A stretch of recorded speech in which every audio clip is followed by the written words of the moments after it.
La biodecodificación es una metodología que propone que las enfermedades o síntomas físicos tienen un origen emocional o psicológico. Invitamos a Romina Domínguez, biodecodificadora, para entender qué pasa cuando nuestro cuerpo expresa a través de síntomas o patrones de comportamiento nuestros conflictos emocionales no resueltos. ¿Cómo se llevan a cabo las sesiones? ¿Se puede sanar biodecodificando?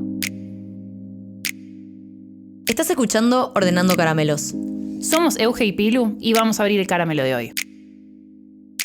Bueno, vamos a hablar de biodescodificar o biodecodificar. No sé, ahora vamos a aprender. ¿Con quién estamos hoy? Acá está Roma. Hola chicas, hola Pilu, hola Euge, aquí están con Romy Domínguez. Para salvar las dudas es biodecodificación. Bien. Ese es el término correcto. Y bueno, aquí estoy para compartirles un poco de esta filosofía, de este método que tanto me ha apasionado. Me dedico a la biodecodificación, estudio psicología, soy una amante del estudio del comportamiento humano, de la mente, del cerebro.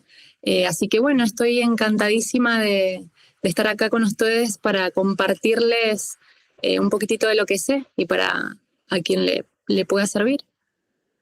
Bienvenidísima a Ordenando Caramelos. La verdad que es un tema que nos súper interesa y la verdad que nosotros lo que solemos hacer cuando empezamos a investigar un tema nuevo es, buscamos las definiciones tradicionales que suelen haber sobre determinado término, sobre determinado tema que vamos a tratar. Y un poco la definición que nosotros encontramos es que la biodecodificación lo presentan como una metodología, ahí nos vas a corregir vos si estamos dentro de lo correcto o no, que propone que las enfermedades o que hay síntomas físicos que uno puede sentir están relacionados con un origen emocional. Entonces, acá la primera pregunta es, ¿esto es así? ¿Funciona de esta manera?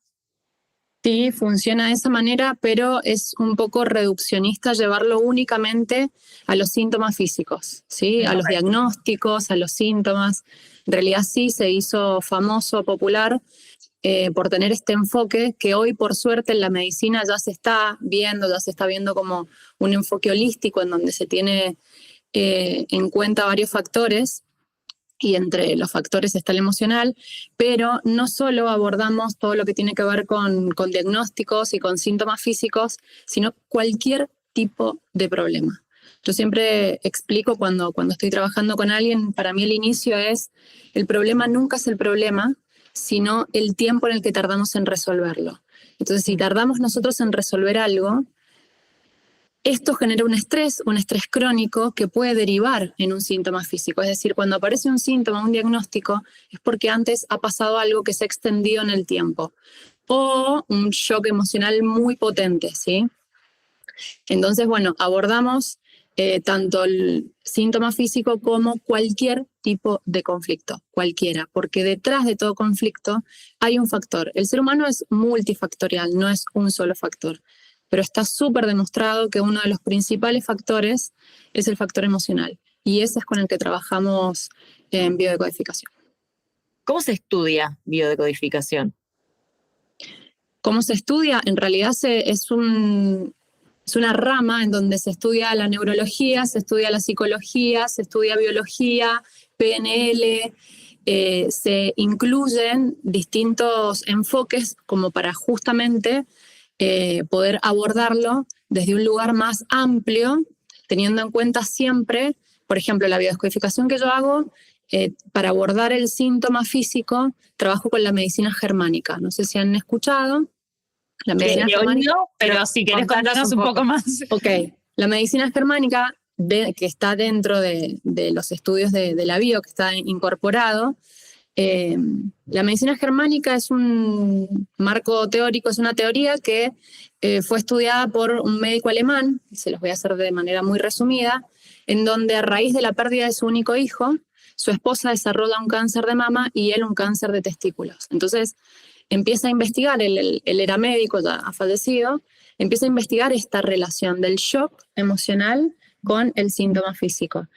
Y su investigación deriva en que las capas embrionarias, es decir, cuando nosotros tenemos un shock, un impacto o un estrés sostenido en el tiempo, eso empieza a afectar en un órgano determinado, ¿sí? En un órgano en particular.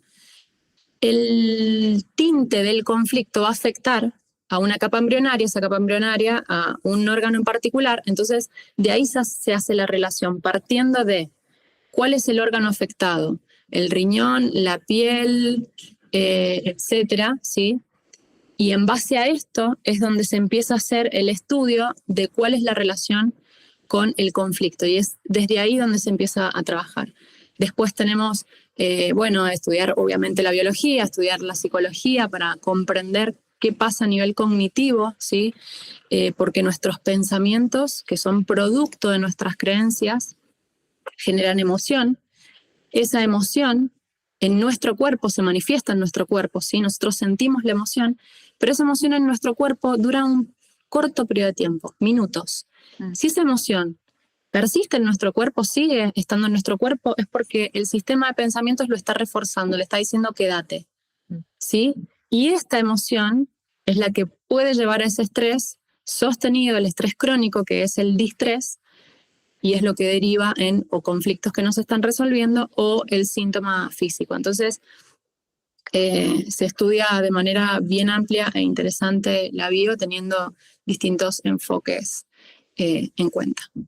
Qué bueno, porque recién estábamos discutiendo con Euge, como que no es solamente el síntoma, esto como lo que comentabas recién de un cáncer de mama, un cáncer de testículo, sino también cosas que uno no resuelve en otro tipo de planos, ¿no? Como, no sé, siempre me encuentro con este tipo de gente, o siempre me encuentro con este tipo de personalidades que vienen a mostrarme algo. Eso también entonces se trabaja desde la biodescodificación. Sí, de hecho también nosotros lo solemos ver como un síntoma, es decir, si vos decís, mira, tengo un patrón repetitivo, ¿sí? Me gasto todo el dinero que gano y siempre estoy en carencia, eso lo llamamos como un síntoma.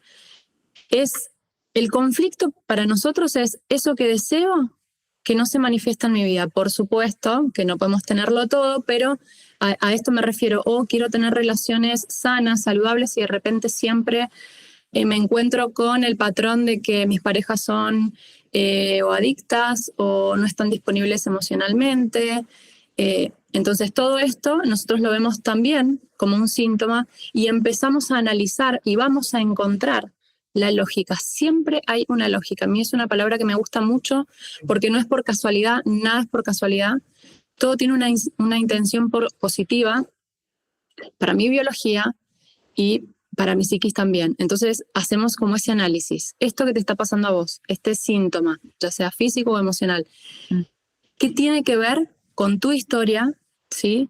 Y cuando hablo de tu historia también viene nuestro transgeneracional, ya sea mamá, papá, abuelos, porque no venimos de un repollo, venimos de ahí, ¿sí? Entonces, ahí tenemos que comprender que tenemos un inconsciente colectivo, familiar e individual que guarda información. Y esa información que guarda es para evitarme el dolor, ¿sí? Entonces, ahí, en esto que vos me mencionabas, en lo que decimos síntomas, como conflictos, vamos a encontrar, por más que a mí en mi presente me incomode, vamos siempre, siempre, siempre a encontrar una lógica atrás. ¿Cuál es la intención positiva de que yo no tenga pareja? ¿Cuál es la intención positiva de que yo no encuentre trabajo o de que no tenga dinero? ¿Sí? Por más que suene brusco, porque como la intención positiva, si yo quiero tener pareja, si yo quiero tener dinero, no quiero enfermarme, siempre vamos a encontrar una lógica y una intención positiva, que es lo que nosotros llamamos, estamos en repetición o en reparación. ¿Sí? Y esto se hace, por supuesto, con la persona y evaluando su historia. Es algo que no suele demorar mucho, no es que tenés que estar años y años, no, totalmente no. Depende, el proceso es muy individual, pero la característica de la bio es que va muy al hueso, es puntual. Vamos a trabajar con esta situación y no vamos a frenar hasta ver cuál es. Lo dividimos como en 3 paquetes.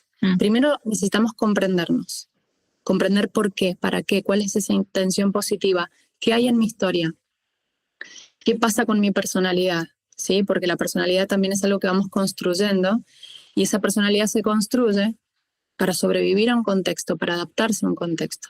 Si estuviste en un contexto óptimo, perfecto, pero no es lo que lamentablemente suele pasar en la mayoría de las personas, ¿sí?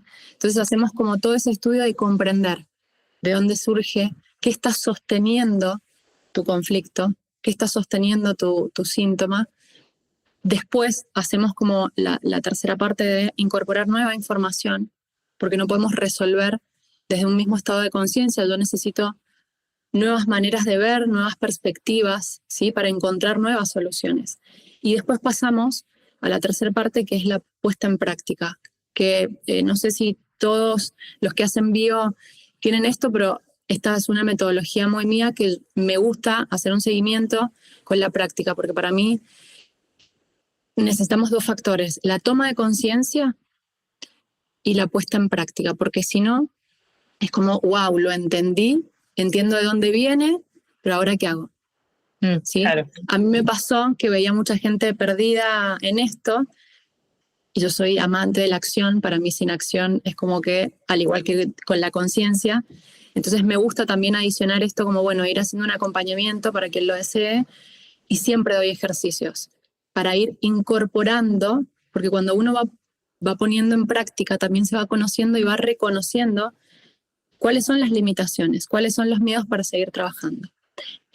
Así es que, bueno, no sé si se me fui un poco, pero... Bueno, perfecto. Yo estoy, o sea, voy pensando a medida que vas hablando y digo, ok, ¿cuáles son los patrones que yo repetí en mi familia? Estoy como yendo para arriba y para abajo, pero en Mira, ese... Sí. Perdón, acá te pongo un ejemplo. También me parece importante trabajar con los ejemplos porque a veces uno habla, lo tiene tan repasado y tan visto y la persona se queda como, ¿y qué sería eso? Sí. Acá pongo un ejemplo de lo que sería reparar, ¿sí? Reparar es, hoy hago algo que hubiese necesitado en ese momento. Por ejemplo, yo en mi infancia tenía un padre violento, ¿sí? Y cada vez que llegaba a casa, papá se la pasaba de viaje o se la pasaba trabajando, y cada vez que llegaba a casa era un caos, mi casa era un caos y había mucha violencia y sufríamos mucho. Para yo reparar eso en mi presente, dos opciones.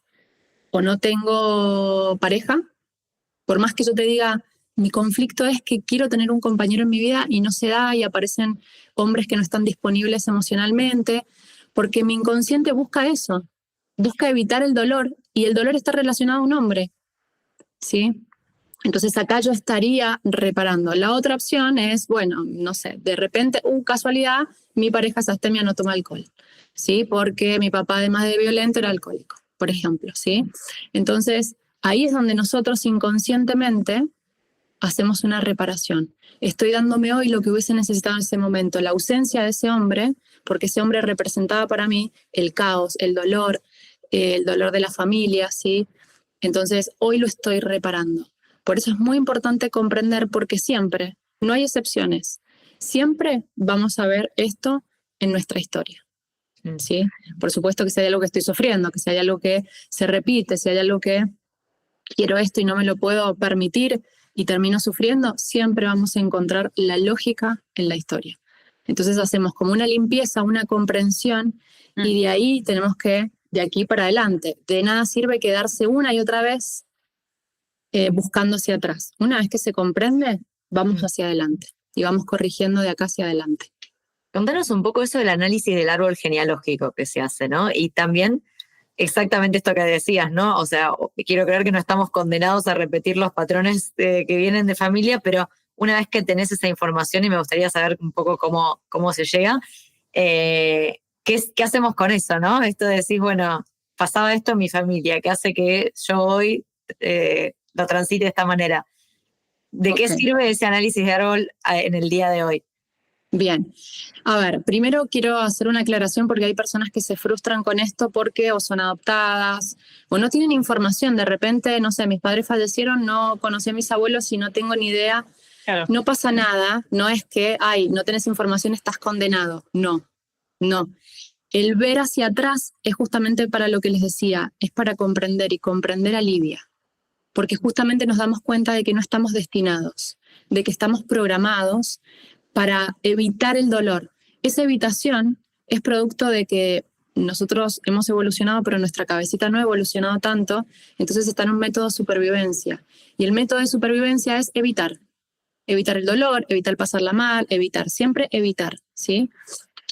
Entonces, bueno, dicho esto y aclarado esto, se hace, dado a lo que traiga la persona, síntoma físico, diagnóstico médico o algún tipo de conflicto, se empieza a indagar en el árbol la lógica de esto, ¿sí? O sea, esto es empezando por la infancia.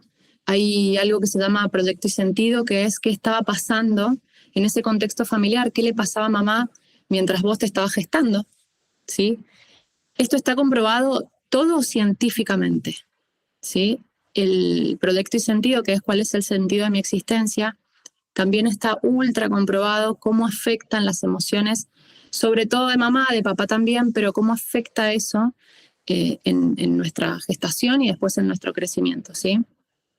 Y después la historia de nuestros abuelos y bisabuelos, ¿sí? Es como que hasta ahí llegamos. Ok. Y se empieza a buscar en relación, por supuesto, es decir, como que vamos buscando a ver qué relación puede haber en la historia con esto que hoy me pasa a mí. Y siempre sucede de que, o casualidad, lo que me pasa a mí busca reparar algo que estaba más arriba, ¿sí?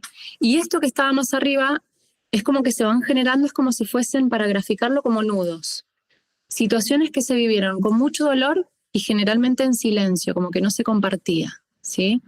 Yo estudié el transgeneracional con Marta Salvat, que me pareció una genia, un espectáculo, y empezás a comprender, y además hoy en día nosotros estamos reparando eso, pero en la época de nuestros abuelos y de nuestros padres también, había mucho sufrimiento, había mucho sacrificio, había mucho silencio, ¿sí? Cuando yo, por ejemplo, pregunto, ¿vos crees que tu abuela quería tener hijos? Y no pienses en una abuela, pensar en una mujer joven de 20 años que tenía quizás a los 20 años 5, 7 hijos. Sí. Y en ese momento yo creo que las mujeres ni se planteaban esta pregunta. O sea, era parir y vamos, ¿no? Mi abuela, por ejemplo, tuvo 10 hijos, 11, uno lo perdió. Digo, vaya uno a saber si esa mujer se preguntó si quería tener, porque además era súper humilde. Claro.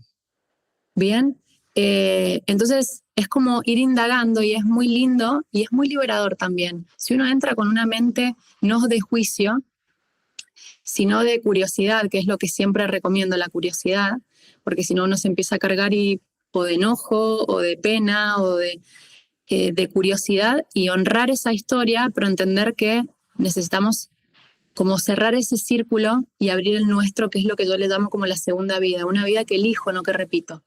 ¿Sí? En donde yo puedo elegir qué es lo que quiero para mi vida y no reacciono a mi pasado, porque esto es también como una reacción. Ok, si la abuela sufrió y si mamá además también sufrió porque no quería tener hijos, bueno, yo voy a reparar y quizás conscientemente quiero tener hijos, pero mi cuerpo no sé qué pasa, que no me lo está permitiendo. Entonces ahí es donde hacemos como todo este trabajo de comprensión, de liberación, y de empezar un trabajo que después de esta comprensión, que es como que esto te da orden, después es lo que arranca, que es lo que a mí más me gusta, que es el entrenamiento mental, ¿sí? Que es la programación. Desprogramarnos desde una comprensión, desde el cuestionamiento, para volver a programarnos, y es ahí donde también está demostrado por la ciencia y por la historia, porque esto hace miles de años que se sabe, pero hace poco tiempo que está comprobado científicamente, podemos moldear nuestra mente, podemos moldear incluso nuestro cerebro, ¿sí? Entonces no estamos bajo ningún punto de vista destinados, ¿sí? Tenemos un poder que es inmenso, todos los seres humanos, no hay excepción. El tema es que a veces estamos tan enterrados en la historia que no lo podemos ver, ¿sí? Y vamos reforzando lo que yo le digo, reforzando la identidad. Yo creo que soy esto y esta es mi historia y estoy destinada a... Entonces, lejos de ir a buscar, reforzamos eso, yo soy así y no puedo y ya, ¿sí? Entonces ahí es donde aparece, que es lo que vamos a unir con la acción, este entrenamiento en donde, bueno, ahora vamos a reforzar, porque incorporar nueva información tampoco es que es tan fácil, ¿sí? Incorporarla y que se haga más fuerte que lo anterior, ¿sí? Y por ahí son muchos años, aparte, muchos años de tener una información que te confirma y que te reconfirma algo, y después tenés que reprogramar todo para decir, ok, no, todo esto que tenía reconfirmado en mi cerebro, en realidad lo puedo dar vuelta o puedo modificarlo y sentirme mejor también, o sanar. Totalmente. Y acá viene esto de mi cabecita, no va a liberar nada sin que yo le entregue algo a cambio, que me garantice a mí el bienestar y la seguridad. Si mi cabeza guarda algo es porque le sirve, ¿sí? Y porque le sirve sobre todo para la supervivencia. Entonces yo no es que esto es, ay, bueno, este programa no sirve, lo liberamos. Si fuese así de fácil, estaríamos todos plenos, espectaculares, ¿sí? El mundo sería otro. No funciona así. Entonces es ahí donde yo tengo, por eso viene el concepto de entrenamiento, tengo que empezar a fortalecerme y a negociar constantemente con mi cabecita para decir, bueno, esto ya no lo quiero, ya no me sirve. ¿Le sirvió? Porque esto en algún momento sirvió, ¿sí? Le sirvió a alguien o le hubiese servido a alguien, pero esta no es mi historia, estoy acá y yo quiero otra cosa. Entonces, para que mi cabecita suelte algo que en algún momento le salvó la vida, tengo que dar algo potente a cambio. No es simplemente liberarlo y ya. Entonces, acá donde aparece esta maravilla de conocerse y de tener herramientas para gestionarse en un día a día, ¿sí? Porque la intención de la bio, al menos del enfoque que llevo yo, es la comprensión para después incorporar nueva información, pero además quedarme con herramientas potentes para procurar mi bienestar a largo plazo. Y el bienestar a largo plazo no es la ausencia de conflictos, sino que yo te da la capacidad de resolverlos. Es decir, no caer en un estrés crónico, no verme presa de esos patrones, porque hay patrones que quizás están dormiditos, pero en algún momento, alguna situación quizás me dice, hey, acá estoy. Entonces, cuando uno lo sabe reconocer, se conoce, ya sabe qué tiene que hacer. No cae presa de esa información, ¿sí?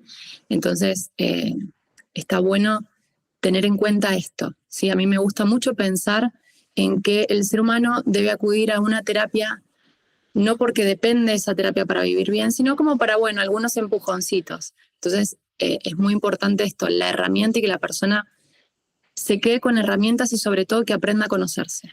Sí. Y se aprende a conocer mediante su autoindagación. Y esto también requiere práctica y requiere tiempo, ¿sí? No es de un día para el otro, no es de un día para el otro, no. ¿Qué señales suele dar el cuerpo cuando hay un conflicto emocional sin resolver? Y puede ser algo desde muy sutil, acá primero depende de la conexión que tenga la persona con su cuerpo. Hay personas que lo perciben enseguida y hay personas que hasta, y literalmente, hay personas que hasta que no les dan el diagnóstico de cáncer dicen, ay, no sé, no sentí nada. Porque lamentablemente hay personas que están muy acostumbradas a vivir mal, a padecer, a sentir dolor. Entonces están un poco desconectados o tienen como, que yo les llamo como el callo, ¿sí? Cuando se hace ese callo de tanto maltrato que uno ya ni lo siente. Hay por ahí un meme o videitos de estos que son muy simpáticos en donde pasa una madre y mete el dedo en el agua hirviendo y ni lo siente y que pasa el hombre y como que casi se muere. Bueno, de esto se trata. Uno es como que estamos preparados para adaptarnos y lamentablemente nos adaptamos al malestar también. Entonces, hay personas que no tienen mucha conexión con su cuerpo. Pero volviendo a tu pregunta, depende porque las emociones tienen una intensidad. No es lo mismo el enojo, la ira, a la furia, ¿sí? Quizás el enojo a veces lo percibís como una pequeña molestia y en el cuerpo es muy sutil. Si tenés una buena conexión con tu cuerpo, lo vas a sentir. El enojo se va a percibir un poco más, ¿sí? Quizás esto hay personas que lo sienten en el estómago, en la garganta. En la garganta, lo siento acá. Exacto, claro. Y la ira, la furia, bueno, ya se viene el ataque, ¿sí? Pero esto también es siempre la emoción se va a manifestar en el cuerpo, ¿sí? A veces de manera muy sutil, porque a veces es, uy, me molestó esto, o se me cruzó un auto cuando iba por la calle, y es muy sutil y se va muy rapidito, y a veces hay algunas que se manifiestan un poco más, pero siempre que uno vea una manifestación a nivel físico, y esto para mí es ley, esto lo aprendí con la medicina germánica. Uno por ahí dice, sí, es el aire acondicionado, que es ley. O me enfermo, o tengo alguna dolencia, siempre hay detrás un conflicto emocional. A veces es, por ejemplo, me dicen, uy, me duele la cabeza. Depende de la intensidad de mi síntoma. Es decir, la intensidad de mi síntoma habla de la intensidad y del tiempo de mi conflicto. Y vos discutís hoy, no sé, con tu amiga, mañana no te vas a hacer un cáncer. ¿Sí? O sea, un cáncer habla de una situación de estrés de años. Pero sí quizás te haces, no sé, un resfrío, lo que sea, ¿bien? O un dolor de cabeza cuando relajas, porque la manifestación en el cuerpo de un síntoma aparece cuando me alivio del conflicto. ¿Sí? Es como que, bueno, hoy tuve una discusión re fuerte, listo, lo solucionamos y a los 30 minutos, una hora que yo me calmé, empieza el dolor fuerte de cabeza, porque es ahí que mi cuerpo primero estuvo en alerta, y cuando estamos en alerta pasan un montón de cosas a nivel físico y químico. Se generan cambios a nivel químico en mi cuerpo, ¿sí? Entonces es como que mi cuerpo hace un salto. Cuando yo soluciono, mi cuerpo dice, ok, ahora necesito recuperar el equilibrio. Y es ahí donde se le denomina la fase caliente, que es donde puede aparecer fiebre, el dolor de cabeza, el síntoma físico, que decís, uy, mira, tengo acá en la piel alguna ulceración y demás, ¿sí? Pero siempre lo podemos ver. Entonces acá la recomendación es que hagan trabajos para conectar, para tener esa conexión con nuestro cuerpo, ¿sí? Un clásico es la meditación, la respiración consciente. Yo a veces con las personas que trabajo digo, bueno, si estás muy a full en el día a día, cuando te acostás, empieza a hacer un recorrido por tu cuerpo, desde la punta de los pies a la punta de la cabeza. Y ella me decía, uy, me daba cuenta de que tenía un nudo en el estómago, y uno empieza a decir, ok, ¿de dónde viene? Empieza a hacer como el retroceso, ¿no? ¿Qué estuvo pasando en el día? ¿Qué pasó? Porque a veces en la velocidad, y que estamos acostumbrados a esto, a naturalizar, a ir, a vamos resolviendo, no tengo tiempo, vamos pasando, que es lo que yo le llamo el estrés silencioso, ¿sí? Entonces, hacer este chequeo de qué es lo que pasa, pero la emoción siempre va a estar en el cuerpo, siempre. Si no la percibimos es porque, bueno, o está muy sutil o no tenemos una buena conexión con nuestro cuerpo, ¿sí? Pero siempre va a estar en el cuerpo. A mí me pasaba que, no me acuerdo con quién era, fue hace muchos años, que cada vez que me juntaba a comer con esa persona volvía con dolor de panza. O sea, era automático. Y decía, claro, justo los temas que se tocaban eran súper pesados, era como, yo decía, claro, yo no me tengo que juntar más a comer con esta persona porque yo termino extremadamente cargada con un dolor de panza terrible, y hasta que cuando me di cuenta dije, ok, tengo que por ahí juntarme a tomar un mate, un café, otra cosa con esta persona, porque esto a mí no me hace daño. Y fue como, ok, poner luz sobre cosas que uno va sintiendo a lo largo del día o a lo largo de los años también, y intentar como no solamente conectar con el cuerpo, sino también como echar luz sobre mini cositas que nos pasan y que son importantes, que no está bien que sintamos dolor, que no está bien que nos duele la cabeza, que no está bien tener este tipo de síntomas, que no está bien, no sé, que nos pongamos todos, o que te salga mucho acné, o que te pongas todo rojo. O sea, como que hay síntomas que forman parte de lo que uno va sintiendo. Ay, muchas veces uno se da cuenta, pero finge demencia. Ah, o sea, sí. puede pasar que hasta que no te traigan un diagnóstico o algo más grande, Totalmente. bueno, yo sabía que había algo raro, pero ya no pasa nada. A veces fingir demencia es buscar excusas, o sea, lo veo, pero bueno, la genética, ¿no? Bueno, no, genéticamente, a ver, hoy se ultra conoce el término de la epigenética, ¿sí? Que es para que un gen, yo puedo tener la predisposición de un gen, ¿sí? Es como si ese gen está latente. Ok, para que ese gen se active, hablando para que se comprenda, tiene que pasar algo en mi contexto. Tengo yo que vivir algo en particular, y eso que pasa en mi contexto, interpretarlo de algún modo, vivirlo de un modo, para que esto suceda, ¿sí? Entonces, sí, justamente, lo que pasa es que fingir demencia es una protección muchas veces psíquica, porque sabemos que tenemos que hacer cosas para resolver, tenemos que hacer movimientos para resolver. Y a veces es como... investigar. Sí, e investigar, mira, el otro día le decía a una amiga que, bueno, un poco frustrada, se frustra ella porque no resuelve, pero yo le decía, vos es como si tuvieses un exceso de conciencia. Me dice, ¿cómo exceso de conciencia? Sí, le digo, porque no paras de investigar. Haces constelaciones familiares de todo tipo, haces psicólogo, haces bio, haces barras de no sé qué, de todo, pero no acciona. Entonces, ella investiga. Y tiene la historia y el conocimiento de por qué le pasa y qué le pasa. Y por eso yo les decía, la conciencia por sí sola no es suficiente, es crucial para resolver, pero no es suficiente. Al igual que la acción sin conciencia nos va a llevar a repetir patrones, ¿sí? Entonces, siempre tienen que estar estas dos cosas. Entonces, además de investigar, bueno, ¿qué hago con esta investigación? Por eso a mí me parecía muy importante el hecho de incorporar a esto de la bio como la acción y acompañarte o darte herramientas para que lo pongas en práctica.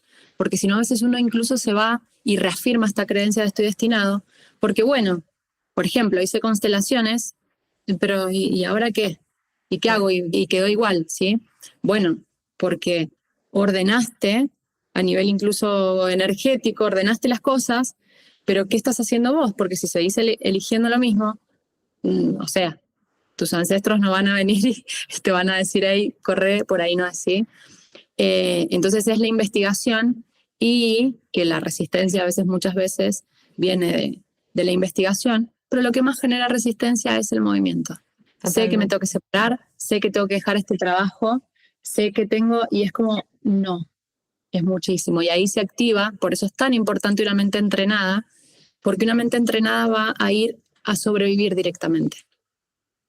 Va a tener miedo y va a decir, ok, yo sé que tengo que dejar mi trabajo porque no me gusta y la paso pésimo. Pero no ve más allá de eso y es, no, yo necesito este trabajo porque si no, no voy a poder comer ni pagarme el departamento ni nada. Entonces, no hace un proceso porque no es de hoy para mañana, listo, mañana renuncio y me quedo sin, no. Pero tampoco hace el trabajo de, bueno, vamos a empezar a ver qué, porque está en modo supervivencia, ¿sí? Una mente que no se entrena se va a quedar en el modo supervivencia, ¿bien? Entonces, para la acción, también es, imagínense como si una persona quiere correr una maratón de 40 kilómetros, por ejemplo, ¿no? Si yo, no sé si ustedes son de entrenar, pero me preguntan a mí, ¿sí? Bueno, mañana la puedes correr, yo les voy a decir, y no. Y si lo intento es muy probable que me lesione. Entonces me tengo que preparar, tengo que entrenarme para poder correr esa maratón y a veces esa maratón representa la vida, ¿sí? Nos requiere esa exigencia. Y si yo no estoy entrenada, me empiezo a lesionar. Y la lesión implica la depresión, la ansiedad, ataques de pánico, etcétera, etcétera, etcétera, ¿sí? Entonces es muy importante esto para que uno pueda hacerle frente ante a estas situaciones que se van a ir presentando. Porque si yo vengo, ¿sí?, repitiendo y esa repetición no me lleva a una vida muy agradable, voy a tener que hacer cambios. Y ante un mínimo cambio, mi cabeza, si no está entrenada, va a ser peligro, alerta. Y me va a empezar a poner todas las excusas que encuentre para no ir por ahí, ¿sí? Porque eso representa peligro. Entonces, por eso también es difícil para muchas personas la acción y llevar la teoría y eso que están descubriendo y eso que ya se dan cuenta a la acción, justamente porque están colapsadas y están llenas de miedo y les cuesta atravesar ese miedo, porque algo que también explico, el miedo no se elimina, el miedo se atraviesa, como si cruzaras un umbral, ¿sí? Pero bueno, hay que trabajarse. Sí, y hay emociones que se vinculen necesariamente con determinados órganos o enfermedades que siempre están relacionadas con una determinada emoción no procesada. Por ejemplo, pienso en las enfermedades autoinmunes como psoriasis o incluso, no sé, desde lo más simple a cosas más complejas como un cáncer, pero necesariamente hay como una correlación entre, no es casual, me imagino, el órgano que se ve afectado con la emoción. No es casual, pero a ver, la emoción que siempre vamos a encontrar es el miedo, siempre. Aunque la persona, y acá por eso es tan importante conocerse, porque a veces es como que no tengo miedo. Y empezás a indagar, y la persona no es que te está mintiendo ni que se está mintiendo, realmente no se da cuenta. Es como, no, en realidad lo que tengo es incomodidad, o tengo tristeza, o tengo enojo, pero no. Miedo no, y sobre todo las que experimentan enojo. Es como, no, miedo no. Siempre la emoción es el miedo, ¿sí?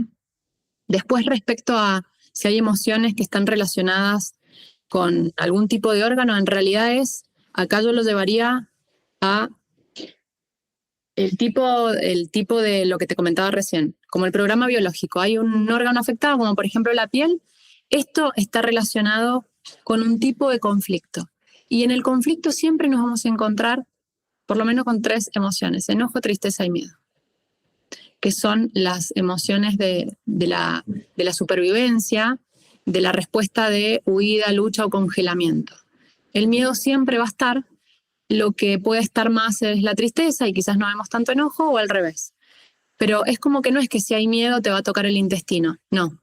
Claro. Ahora, depende de por qué surge el miedo, ahí sí tiene relación con el órgano afectado. Por ejemplo, vos me decías la psoriasis. La psoriasis es una afección de la piel, ¿sí? Y la piel está directamente relacionado con conflictos de separación. ¿Qué es lo que vemos acá, en esto de la medicina germánica? El diagnóstico, la enfermedad, Hammer la llamó un programa biológico. Es mi cuerpo resolviendo algo que a nivel mental, emocional, no puedo resolver. Entonces viene mi biología y lo resuelve. Si yo me siento separada de alguien, por lo que sea, porque...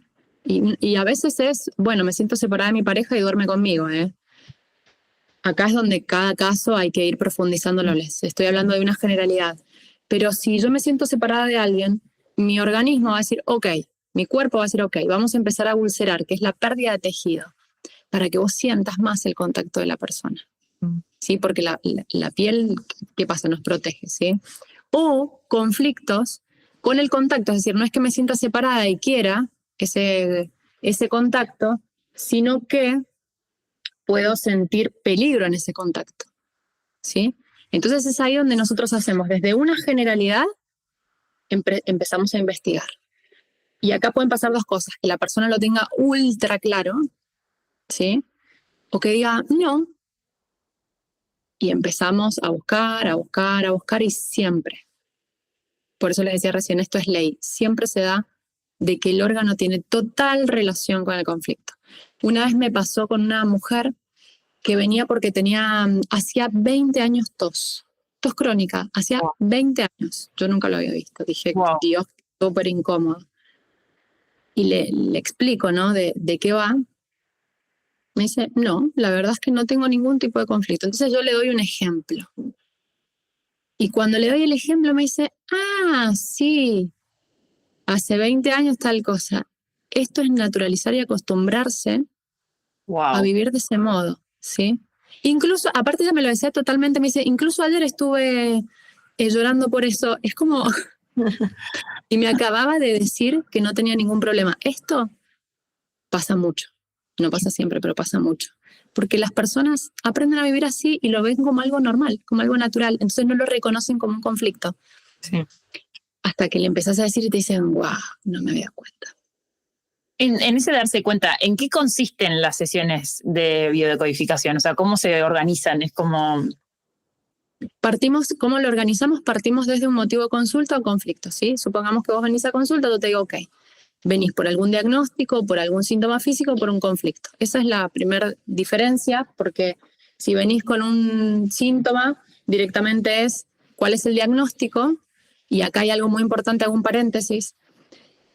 La medicina tradicional es fundamental y siempre lo aclaro.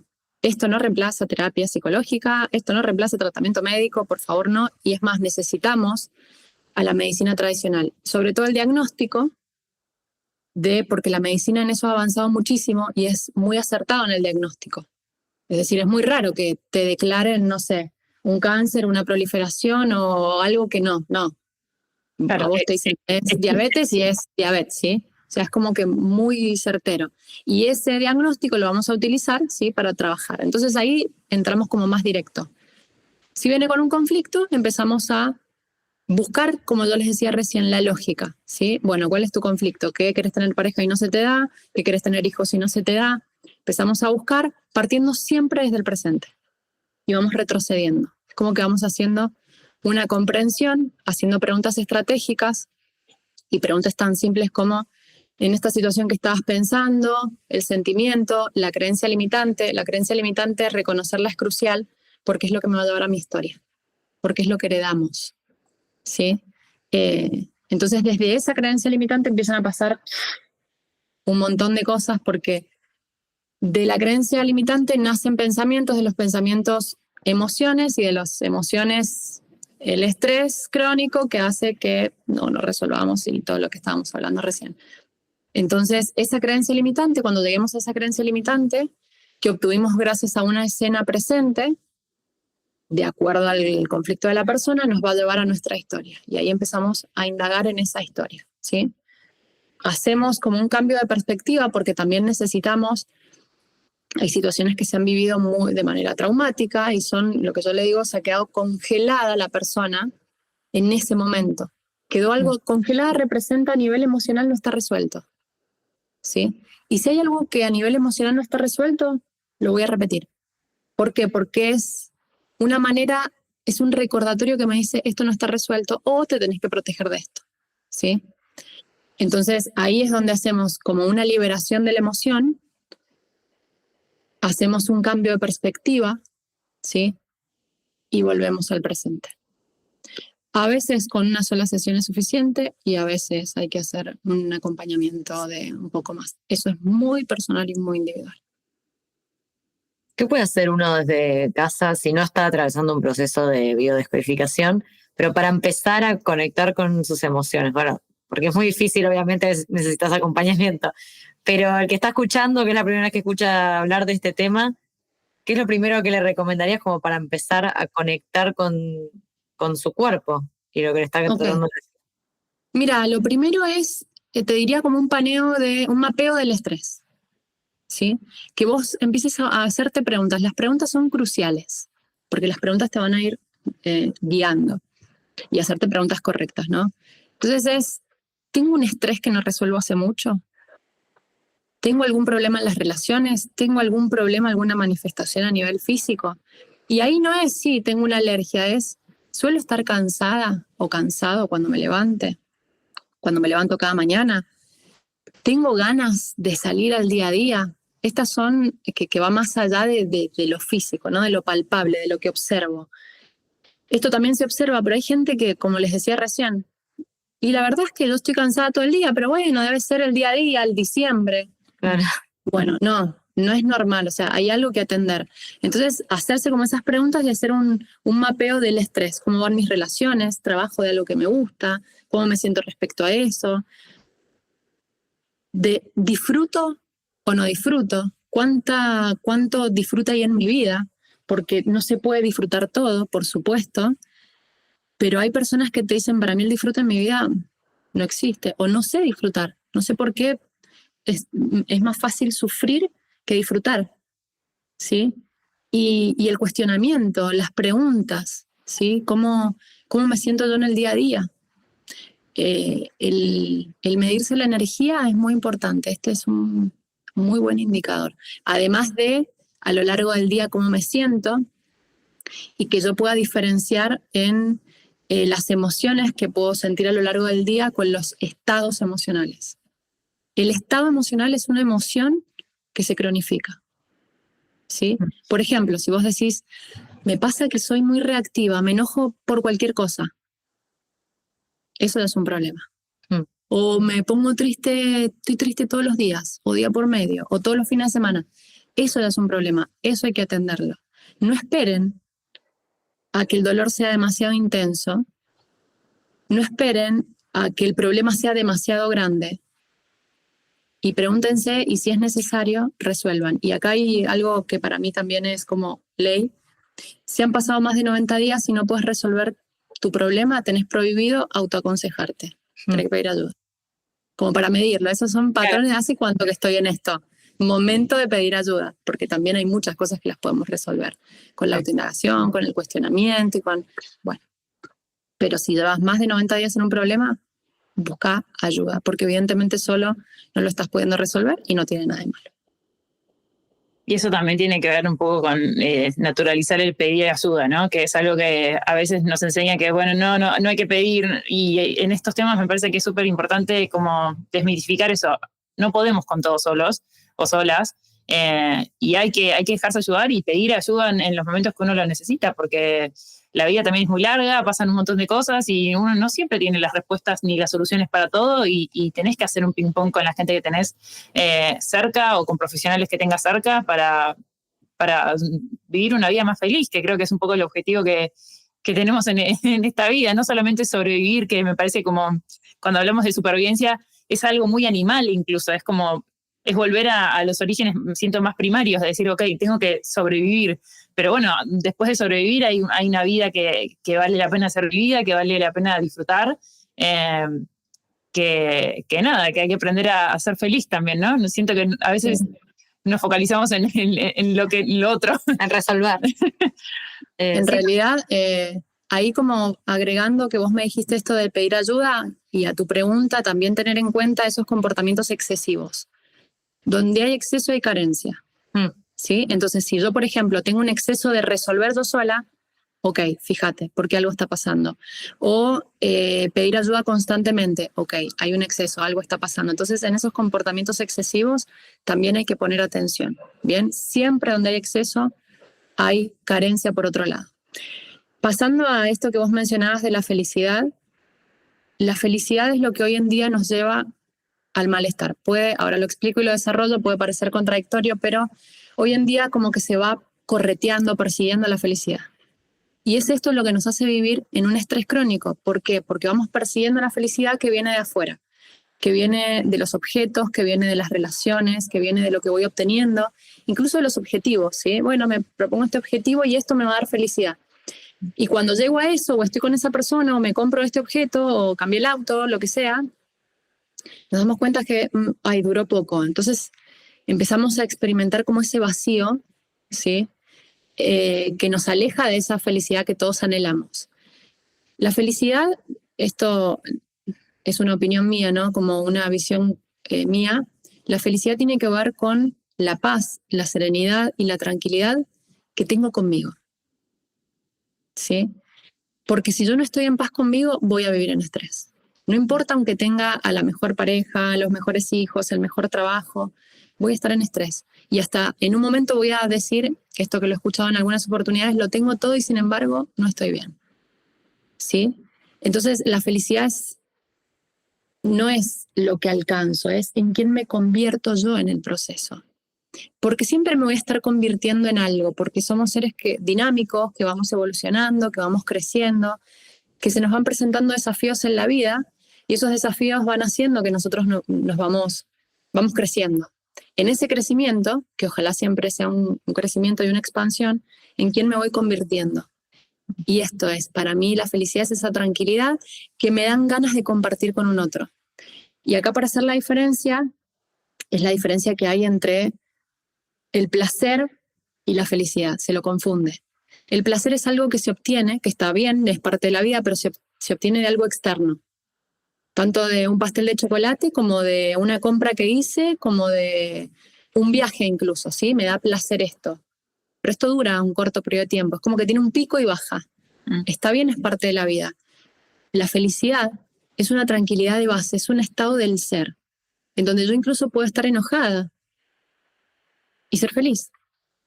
Puedo estar triste porque falleció alguien o porque tuve una pérdida o porque me separé de alguien, pero mi estado del ser, mi estado base es de felicidad, porque mi estado interno está bien. Por más que ocurra algo ahí afuera que me haga experimentar otros estados emocionales, ¿sí? Pero mi estado del ser, mi estado base está bien.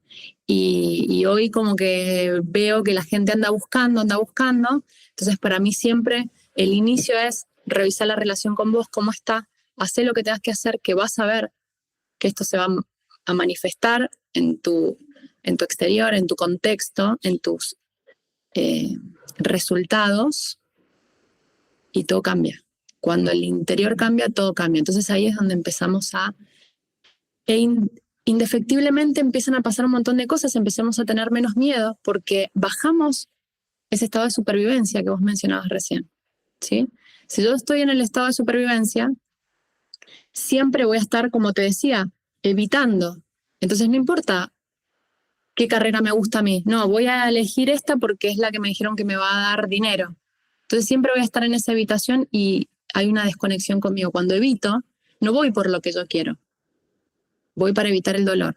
Entonces sí o sí me desconecto y esta desconexión hace que surja el dolor, ese dolor que quiero evitar y que voy a buscar el placer. Y es ahí donde surgen las drogas, es ahí donde surge la confusión de por qué si compro un montón de cosas y no se me va. Entonces siempre hay que revisar ese estado interno. ¿Qué transformaciones viste? ¿Alguna que quieras compartir de que más te impactó? Me imagino que habrás visto de todo. He visto de todo hace varios años que trabajo. A ver, la última, ¿no? La última es anoche. Terminé porque ahora se va de viaje, la veo en unos días de vuelta, pero se súper emocionó ella. Es una mujer con bipolaridad, que ya tiene su tratamiento psiquiátrico y demás, pero venía de un proceso psicológico de años, de muchos años, y cuando decidió optar por la bio, nada, es una mujer que ya desde su química le cuesta mucho, ¿no? Es como que no las tiene a favor.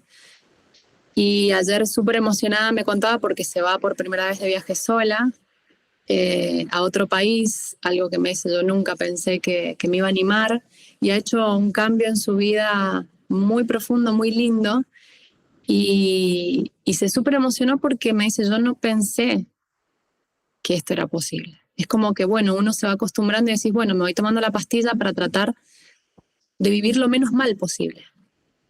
¿Sí? Después, nada, desde personas que han tenido cáncer y han sanado su cuerpo, muchas. Hay historias muy duras, pero he visto muchos cambios, muchas transformaciones, personas que la verdad es que están agradecidas y yo con ellas, porque siempre cuando empecé en esta búsqueda, la verdad es que yo no sabía que quería dedicarme a esto. Yo trabajaba en el Estado, trabajé 14 años en el Estado, y cuando descubrí esto me di cuenta que tenía un propósito, y que mi propósito era que a través de lo que hago, que me apasiona, poder ayudar a la gente a que mejore su calidad de vida un poquito o mucho. No sé, no es que no importe, pero digo, ya con un poquito ya misión cumplida. Y lo estoy viendo y a mí me llena el corazón, me hace muy, muy feliz. Sobre todo que las personas puedan tomar conciencia de que pueden vivir de otro modo. Esto, no sé, otra de las chicas que siempre me dice cosas lindas, que ya no estamos trabajando juntas porque ya terminó su proceso, estaba desesperada porque se separó y no había vuelta atrás, hasta de hecho se divorció, y después de un trabajo muy profundo que hicimos, ella cambió su vida y cambió su familia, porque no solo cambió la relación con su pareja, que volvió, ahora están divorciados pero están juntos, sino que cambia su vida, porque cambió la relación con ella. ¿Sí? Y como hoy me dice cómo disfruto de mis hijos, cómo disfruto de mi pareja, porque eran dos personas que se amaban, pero hay algo que entorpecía y no se podían disfrutar, porque esto también se ve mucho. No es suficiente el amor. A veces son dos personas que se aman y están muy dañadas, y esto destruye el vínculo. ¿Sí? En la crianza con nuestros hijos, podemos súper desear a nuestros hijos, pero si yo tengo muchos temas internos sin resolver, sí o sí los voy a proyectar. Aunque haga todo lo posible, y esto lo he visto en todos los casos. Aunque yo le ponga mucho amor y diga no, sí, lo termino proyectando. Entonces, transformaciones, nada, muchísimo, muchísimo, y es algo muy hermoso. Bueno, a mí, qué decir, ¿no? Me siento en gratitud absoluta. Pero les voy a contar una historia con una mujer que venía con una situación en particular, y que, bueno, empezamos con todo este proceso y hacemos un camino al inconsciente. Camino al inconsciente es una herramienta que utilizo para llegar al inconsciente, a lo más profundo, ¿sí? En donde uno, a raíz de una escena presente, cierra sus ojos y empieza a hacer un relato, yo empiezo a hacer preguntas y vamos profundizando. Y cayó en una situación que para ella resultó muy traumática, que tenía que ver con su presente, pero terminamos ahí, en donde ella, cuando era chiquitita, muy chiquitita, había pedido a Papá Noel un muñequito. No, perdón, un bebote. Y sabía la marca, todo, como al detalle. Y dice, me trajeron un muñequito celeste turquesa y me lo describía horrible, y había resultado traumática para esa niña, ¿sí?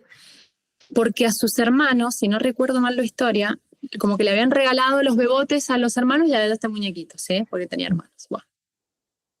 Y esto había sido muy traumático. Entonces, para liberar esto, hicimos todo el proceso, y cuando ella, muy movilizada, cuando terminamos el camino al inconsciente y demás, Le dije, bueno, anda a comprarte un bebute, anda hoy a comprártelo, anda a comprarte ese que siempre quisiste, porque es una manera de demostrarte de que hoy esa felicidad, ese bienestar, está en tus manos. Entonces esto lo pones en tu mesa de luz y va a representar y te va a recordar que hoy tu bienestar está en tus manos, tu felicidad está en tus manos y que te lo puedes permitir.